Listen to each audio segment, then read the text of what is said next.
अस्सलाम वालेकुम viewers, welcome to my YouTube channel. आज का हमारा टॉपिक है कंजम्पशन फंक्शन। आज की वीडियो को आपने एंड तक देखना है। इस वीडियो में आपको कंजम्पशन के बारे में ईच एंड एवरीथिंग सारी इन्फॉर्मेशन आपको मिल जाएगी, लेकिन उसके लिए ज़रूरी है कि आप वीडियो को एंड तक देखें ताकि आपको सारी चीज़ें कम्प्लीटली समझ में आ जाएँ। अगर आप स्टार्ट से ही देखकर स्किप कर देते हैं तो आपको आगे की चीज़ें नहीं पता चलेंगी।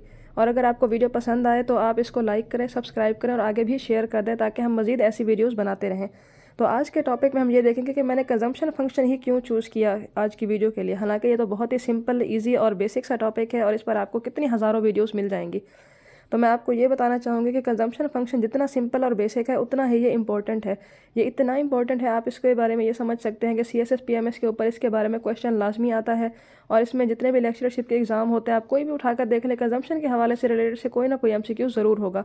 और इस वीडियो में आपको मैं जितनी बातें बताऊंगी आप उसको नोट कर लें, फिर आप किसी क्वेश्चन पेपर में चेक कीजिएगा, किसी लेक्चरशिप वाले में, उसमें वो तकरीबन आपको सवालात उसमें मिल गए होंगे। तो हम इसमें क्या क्या पढ़ेंगे, हम इसमें देखेंगे कंजम्पशन क्या होती है, केन साइकोलॉजिकल लॉ ऑफ कंजम्पशन क्या है, फंडामेंटल लॉ ऑफ कंजम्पशन क्या होता है, APC MPC, इन सब चीज़ों के बारे में हम इसमें पढ़ेंगे और केन्स का लीनियर फंक्शन भी हम इसमें पढ़ेंगे। तो कंजम्पशन क्या होती है, यहाँ से स्टार्ट करते हैं बेसिकली।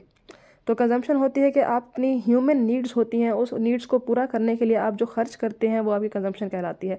जैसे भूख हमारी नीड है, उस भूख को मिटाने के लिए हम जब कुछ परचेज़ करते हैं, कोई चीज़ लेते हैं, खाते हैं, तो वो हमारी कंजम्पशन हो जाती है। कपड़े पहनना, अपना जिस्म ढांकना, ये हमारी ज़रूरत होती है। इस नीड को पूरा करने के लिए हम इसमें कपड़ों के ऊपर खर्च करते हैं, वो लेते हैं, वो हमारी कंजम्पशन कहलाती है। जैसे ये समझ लें कि जैसे एजुकेशन हमारी ज़रूरत है, हम एजुकेशन हासिल करते हैं, उसके ऊपर पैसे खर्च करते हैं, तो ये भी कंजम्पशन है। हर वो ज़रूरत जिसको हम पूरा करते हैं उसके ऊपर हम कुछ खर्च करते हैं, तो वो हमारी कंजम्पशन कहलाती है।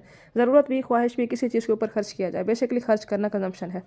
कंजम्पशन दो तरह की होती है, प्राइवेट भी होती है और पब्लिक भी। प्राइवेट कंजम्पशन वो होती है जो कि individual as a person, as an individual अपने लिए खर्च करता है, प्राइवेट।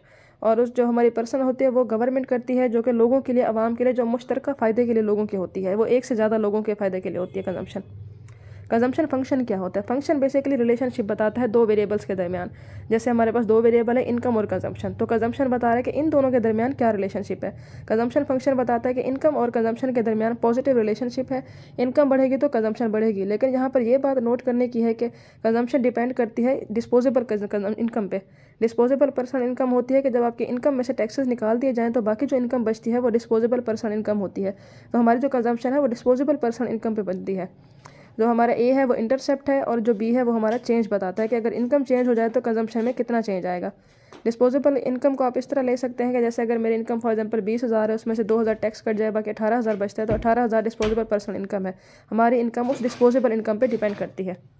अब देखते हैं APC और MPC, ये दोनों ही कंजम्पशन के तस्वुरात हैं, कॉन्सेप्ट है। APC बताता है ऑन एवरेज कितना चेंज आता है इनकम में, सॉरी चेंज नहीं आता, तो ऑन एवरेज कितना हम कंज्यूम करते हैं अपनी इनकम का। अगर मेरी इनकम 100 है तो 100 में से मैं 80 रुपये खर्च करती हूँ, तो ये जो 80 हमारा 80% बनता है, ये हमारा एवरेज है।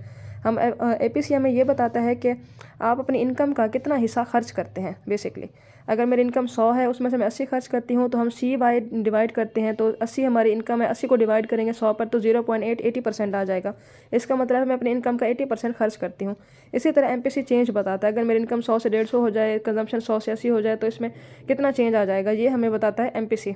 और MPC का याद रखिएगा, MPC हमेशा जो होती है 0 और 1 के दरमियान लाई करती है। MPC ना तो 0 होती है ना 1 होती है, इन दोनों के दरमियान की वैल्यू होती है। 0 अगर हो इसका मतलब है MPC में कोई चेंज नहीं आ रहा कंजम्पशन में, इनकम चेंज होने से कंजम्पशन में कोई चेंज नहीं आया, और ऐसा हो ही नहीं सकता। और दूसरा हमें बताता है कि इनकम चेंज होने से 1 अगर आ जाए MPC, 1 का मतलब होता है 100%, कि अगर इनकम 100% चेंज हुई तो हमारी कंजम्पशन भी 100% चेंज हुई, ये रेयर केसेस में होता है। अब केन साइकोलॉजिकल लॉ ऑफ कंजम्पशन, इसमें यह बताता है कि जो इनकम है और कंजम्पशन है इनके दरमियान पॉजिटिव रिलेशनशिप है। कंजम्पशन इनकम पे डिपेंड करता है, इनकम बढ़ेगी तो कंजम्पशन भी बढ़ेगी। और इनकम कौन सी इनकम पे डिपेंड करता है? कंजम्पशन डिस्पोजेबल पर्सनल इनकम पे डिपेंड करता है। और जो जो इनकम बढ़ेगी हमारी कंजम्पशन भी बढ़ेगी, दोनों के दरमियान पॉजिटिव रिलेशनशिप है। लेकिन इतना नहीं बढ़ेगी जितनी इनकम बढ़ेगी, क्योंकि अगर इनकम मेरी 1 लाख बढ़ जाए तो मैं कंजम्पशन तो नहीं 1 लाख बढ़ा दूंगी।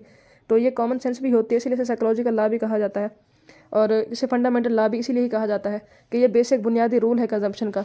और ये लीनियर कंजम्पशन फंक्शन है, ये भी याद रखना है। लीनियर का मतलब होता है 1 to 1 रिलेशनशिप, इनकम सिर्फ कंजम्पशन पे डिपेंड कर रहा है, कंजम्पशन सिर्फ इनकम पे डिपेंड कर रहा है इसमें। तो हमारे पास डिपेंडेंट सिर्फ इसमें कंजम्पशन ही है, तो वो डिपेंड कर रहा है इनकम पे, डिस्पोजेबल इनकम पे। दोनों के दरमियान 1 to 1 रिलेशनशिप है, कोई डबल या ट्रिपल रिलेशनशिप इसमें नहीं आता, वो एक ही बार उस पर डिपेंड कर रहा होता है।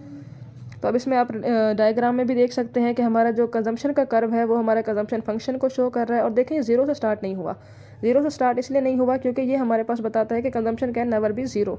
हम जब भी ज़रूरतों में कुछ ना कुछ खर्च तो कर रहे होंगे, अपने ज़रूरतों पे या फिर अपनी ख्वाहिशों पे कुछ ना कुछ हम खर्च कर रहे होंगे, बेशक घर वालों से लेकर पॉकेट मनी से खर्च कर रहे हो तो वो हम खर्च कर रहे होंगे, इसलिए ये ज़ीरो नहीं हो सकता।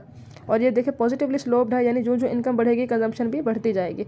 और इसके साथ जो हमारा ये जीरो और सी के दरमियान ब्रैकेट लगा हुआ है, ये इंटरसेप्ट है। जो हमने ए पढ़ा था, A+B जो था उसमें ए था, वो यही इंटरसेप्ट है। ये बताता है कि अगर इनकम नहीं भी हो तब भी हम कुछ ना कुछ कंज्यूम कर रहे होते हैं, ये वो बताता है। और बी बताता है चेंज, कि जब हमारे एक पॉइंट से दूसरे पॉइंट पे कितना चेंज आया।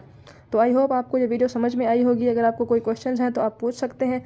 अगर वीडियो पसंद आई हो तो लाइक करें, सब्सक्राइब करें, बाकी लोगों को भी शेयर करें।